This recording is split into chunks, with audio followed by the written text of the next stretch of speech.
čo. Dobre ľudia, som späť po mesiaci.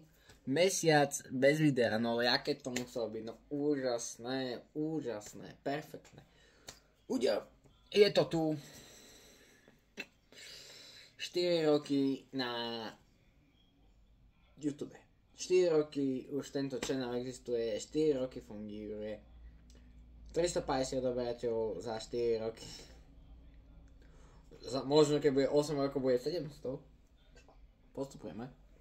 Ľudia, takže zase poďakovať za tieto 4 roky. Všetko môže byť ideálne. Akože nečakal som, že po 4 rokoch budem mať toľko odobrateľov, až toľko. Áno, niekto si povie, je to dosť málo. Ale pre mňa ideál. Pre mňa to je ideálne. Môže byť proste. Si ja vidím, že môže byť. Lebo pred 5 rokmi, keď som mal ešte starší channel, alebo 6, tak som si nemohol povedať, že mal som dať asi 20 odobrateľov. A som bol šťastný ako svinia, že 20 odobrateľov. Teraz mám 350 všelijakých ľudí, najlepších ľudí na internete, lebo keď ma našli a dali tam ten odber, tak niekde je niečo zlé, ale keď ste ho dali, tak je to správne, je to zlé, ale je to vynikajúce. Podľa môjho názoru.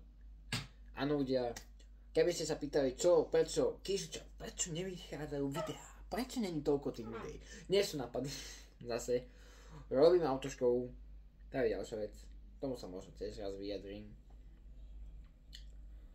A riešim školu celkom, lebo pokáhanie triednym učiteľom na pol roka není bohvie čo.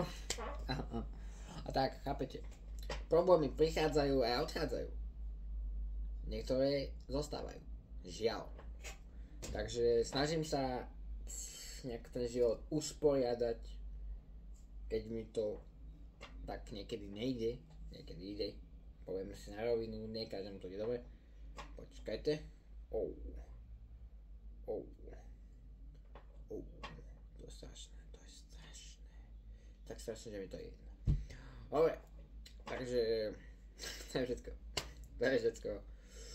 Ľudia, 4 roky, je to crazy, je to banger.